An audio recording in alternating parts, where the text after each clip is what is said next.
a tumultuous period of political polarization, an aspect of which involves citizen-led efforts to censor materials with which they disagree and that are held by public and school libraries. And whereas censorship efforts across the nation involve a variety of means, including attempts to defund libraries, harassment of library staff and board members, threats against library staff and board members, lobbying for the passage of laws to restrict a library's ability to freely select the materials for its collection, theft and mutilation of library materials, and continuous challenges regarding materials held in a library's collection, frequently known as book banning. And whereas Cleveland Public Library has a long tradition of supporting the First Amendment and the concept of intellectual freedom in its broadest interpretations, a notable example of which is the historical fact that CPL director Linda Ann Eastman, who was a director from 1918 to 1938, in 1933 was one of only two prominent Americans, the other being Helen Keller, to condemn the Nazi book burning of Hitler's Germany.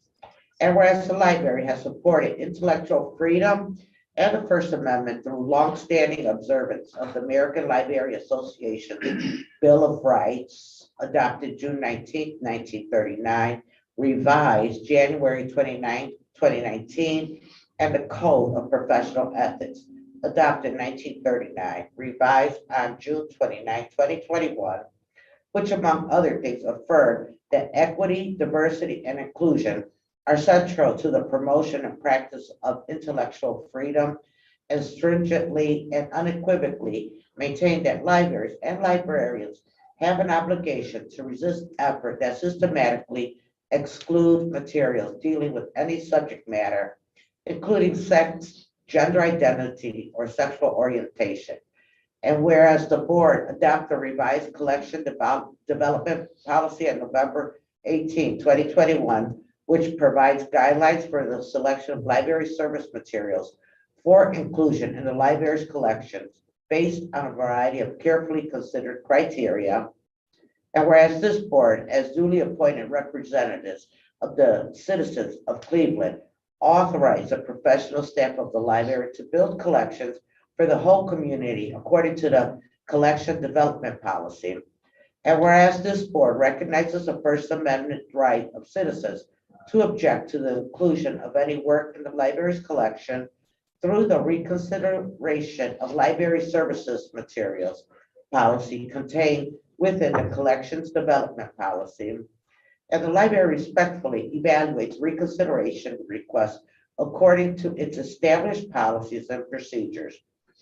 Now therefore be it resolved that the Board of Library Trustees unequivocally reaffirms its support of the principles of intellectual freedom as codified in the American Library Association Bill of Rights and Code of Ethics, and be it further resolved that the Board of Library Trustees unequivocally supports the staff of the Cleveland Public Library in undertaking the work of building world-class print and digital collections that responds to the needs of the whole community and form the foundation of the People's University. And be it further resolved that the Board of Library Trustees will emphatically resist any attempt to undermine unfettered public access to the full expression of free speech as embodied in the library's collection and services. So moved. Second. Ms. Butts? Yes. Mr. Seifullah? Yes. Mr. Corrigan? Yes. Ms. Rodriguez? Yes, Mr. Hampton? Yes. And Mr. Parker? Yes. I think this whole board second that. They couldn't get it out quick. I did want to show you something because Trustee Betts had asked me to where we would stand on that, and we looked at sanctuary cities for books and other things, but this is something that's Yes. Mr. Corrigan? Yes. Ms. Rodriguez? Yes. Mr. Hairston? Yes. And Mr. Parker? Yes. Banned book club. Advocates are sounding the alarm. 32 states have banned more than 2,000 books in the past year. They would like to see the banned books burned. Let's say you take these books out of the library. What are you going to do with them? I would burn them. Right now, intellectual freedom is under attack in America. Don't want them to be perverted. books are being literally removed from shelves in school libraries all over the country. More books than ever are being forced to come off library shelves. Last year alone, over 1,651 books were banned. But what if there's a way to keep these banned books available to everyone? DPLA presents the Banned Book Club. We're fighting back against the book bans by geofencing every library that's been forced to ban books from their community.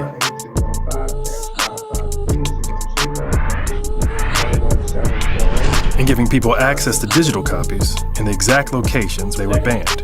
Because books push society forward, and we believe they should always be available to everyone. Let freedom read at thebannedbookclub.info. Exhibit 6, resolution to ratify agreement with all monitoring services. You know, our bookstore Here at least resolved, last the Christmas, library. was selling socks that had lists of all the banned books, and I got them for my grandsons. They thought it was really cool to wear banned book socks. But I think this is great that people are fighting back. So, you know, I was involved with the Digital Public Library of America. So we're, including public library, we will examine whether we want to join the Banned Book Club as an option and bring Cleveland in as a city. But there are things that are being done to make sure that people are made aware of kind of fighting back against the way things So are I being done. just saw real quickly, Angie, was she the one that we just were with Yeah, her when she lovely, got her? yes. What, I can't say her last name, but Angie Thomas? yeah. Yeah. The young woman who Yeah, we were so yeah, proud she was got. the speaker here. Because I bought that book for my granddaughters and they both loved reading it. And they saw the movie too. Anyway, Thank you. Thank you. Our next order of business is a president report. I just have a couple things. This board, we are trying to be one of the best boards all over, not only in the state of Ohio, doing the best that we can. And we've been meeting, and I hope you could remember to submit any questions or changes or anything to Mrs. Dr. Cooper. That would be awesome. I also would like to remind everyone, she sent by it tomorrow. on tomorrow. that email. I Please. saw it yesterday, but I Yeah, didn't if you could get respond this yet. done by tomorrow, it'd be Okay. perfect. Mhm. And most of you already know that Nicole Hannah Jones will be on the Readers and Writers this Saturday. She wrote the 1619 project, so you could be there. It'll be by Zoom. And I don't know if I'm taking his thunder, but we just got another award, of course, you know. We're running out of shelf space. Oh, take it off my list. Oh, sorry. No, no, No, we want to hear. We went, one of the award for the Midtown meeting.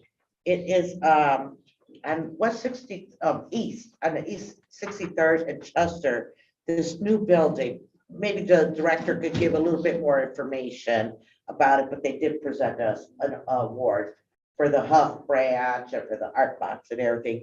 And it was wonderful. I did go, and as the director was there as well and represented. It was, it's very interesting evening, and I do appreciate everything that the library is doing to make us the #1 library there is.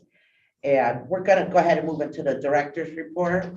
I just have 3 real quick things, and to the awards thing, 2 of our branch managers, Maria Estrella and Monica Wazinski, were named 2022 Champions of Central by the neighborhood, Nice. in Champions Central of- neighborhood. How does it worded? The 2022 Champions of Central. Central neighborhood. That's Central neighborhood, yeah. Okay, gotcha. Yeah, so congratulations to them Very that, cool. you know, they're always participating. One at the Central neighborhood, one, I mean, at Sterling Library. The other is at Green Valley right now, currently, while Woodland is being closed. So congratulations to them. I wanted to answer your question, Trustee Betts, on SEIU 1 who came to us. I had a conversation with them and of course told them that there were various limitations that we had as far as what we could do in support of their push to unionize the Royce contractor staff that work in our libraries for security. But I did tell them that it has always been our intention, we have been working on for a very long time, move all of our guards that we have within the system to being a part of our security force that we have currently. And I think they appreciated the fact that, you know, that we're working on having folks and giving them their folks who are contract, you know, who they want to secure, an opportunity to move into that. We have currently 6 positions and we'll be opening up another 6 to 12 next year. So that, you know, there's always an opportunity for those folks to move into our overall staffing. And then finally, with mixed emotions, as I sent the email out to everyone, that Aaron Mason will be leaving us to go to Mid-Continent Library System in Zurich. You know, as the director, congratulations. I just wanted to make sure that everybody. What is it? It's in Independence, Missouri, and that is in, don't quote me, Jackson County. I'm still trying to get it. Oh, okay, it's in Independence. So if you said 40 branches they have? 33. Well, Wow. yes, if all goes as planned. And Independence, Missouri, of course, is the home of Harry Truman. Yes, Right. that's right. And then the library is nearby the administrative headquarters. So wish you all luck. Aaron will be with us through mid-December and starting there in mid-January. So good luck. We'll be talking to you. Well, thank you, Director. And I mean, I've truly enjoyed my time here at the Cleveland Public Library, and I feel like these 18 years that I've been with you have prepared me to this point. And as I told the Director, when you step into the room and you say you're from Cleveland Public Library, with it comes, you know, our wonderful tradition and our standards of excellence.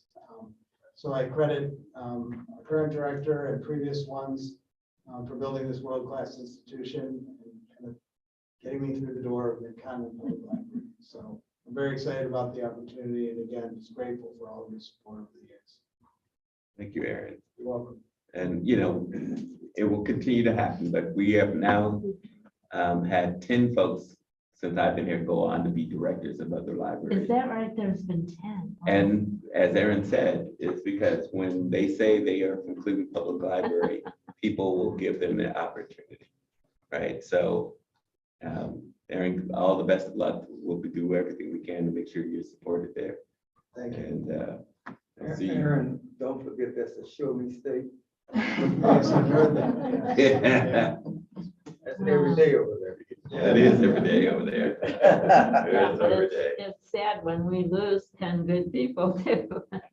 Wow. They need to go. Try Yeah, to but fill those Part of the loose, growing. try to fill those shoes. Well, if there, was that it, Director? I'm so sorry. No, let's get, I don't see any public comments at this time, and at this time, I will, we're gonna adjourn to the Library Records Commission meeting.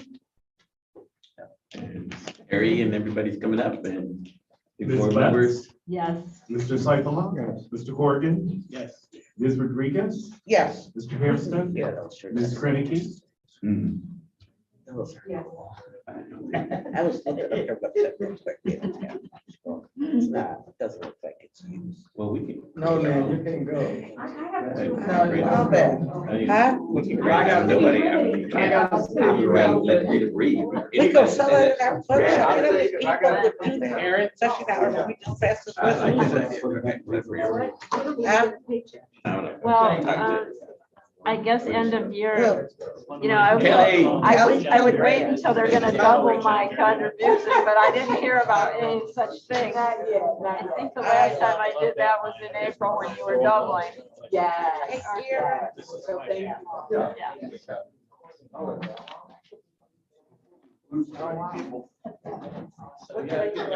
Oh, that's okay. Well, I highlighted. Leaving, like, this week. Yeah, American Lights. I need it. We need it. American Lights sing from opera. Oh, yeah. Hope you like Missouri. Culture and, political environment. So, Independence.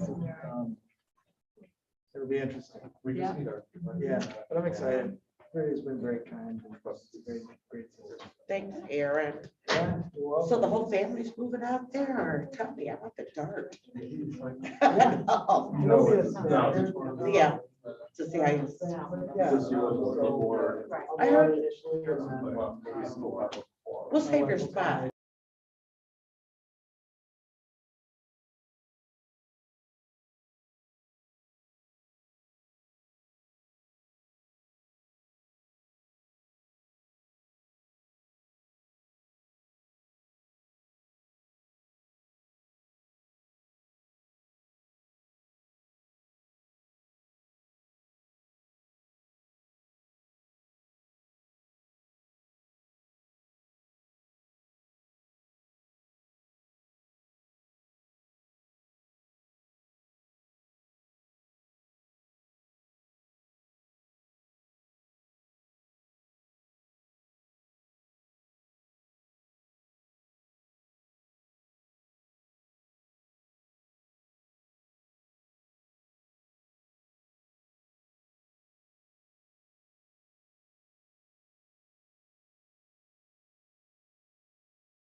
We're in order. Yeah.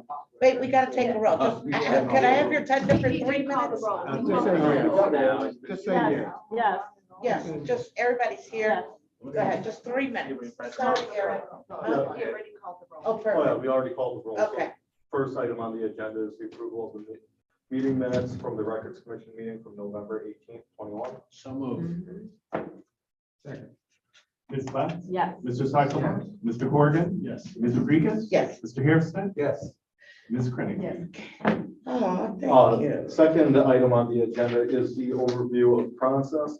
As with last year, we have not disposed of any records outside of the retention schedule, but unlike last year, we are now in the process of reworking and updating the records retention schedule for the first time in how long? Yeah, so by way of just a brief background, I had Melissa at Archives do a little bit of digging, and Cleveland Public Library has always been kind of ahead of the curve.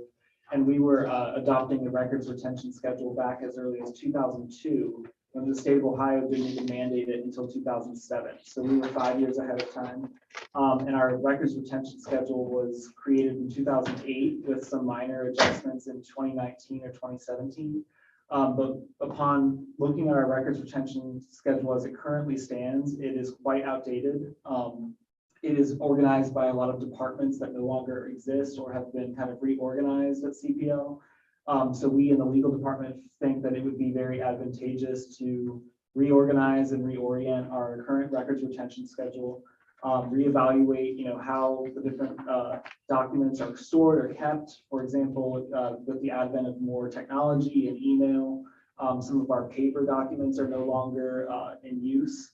And as well, kind of overhauling and looking at any updates in statutes of limitation periods and how long we need to keep certain types of documents. Perfect. So with that, we don't have any records to be destroyed currently. We are going to wait until we have an updated records retention policy, which we expect will be in 2023. We will have another meeting of the Records Commission at that time to approve it, and then we can go forward with the statutory process of purging all records that are no longer required to be maintained. And then that would follow a brief process where we would submit our, once it's approved by you all on the Records Commission, we would send it to Columbus, to the state archives, and then they would have a 60-day kind of administrative review period, and then they send it on to the state auditor, who also kinds of puts a stamp of approval on it, and then it would become in effect. So that would be presented to us then at this next meeting next year. Yeah, so whenever we, in the meantime, in the interim, we're gonna have to work kind of across the different departments in CPL, and kind of take an inventory of sorts of, what are the kind of documents that each department is working with on a day-to-day basis, proposed retention periods for how long, a life of usefulness for a particular type of document or record should be there. And then on the legal side of things, kind of looking at those different legal statutes of limitations for, how long should we keep certain types of documents, and should they be needed by statute, or in case there was ever kind of legal action where we would need them for evidentiary purposes. And if I can make a suggestion, as long as we're doing that kind of review, let's update our privacy rules about patron information. So we have I like to think we review that as frequently. Sure. Retention. Sure, of course. I think 2023. Yes, I think that makes sense to do it. When was that last updated? When did we do that? We have not probably done it in 4 or 5 years. And I know of anyway. Is that all? Yes, that's all important. Thank you, Seth. It's also, as a formal part of this record, indicate that the report is that we have not destroyed any records according to the retention policy during this calendar year. Correct. I would move to. I know you adjourn can be Records indicted Commission. for destruction of public records. Good, good. Thank you. We're all done. We're done. Meeting adjourned. That's it.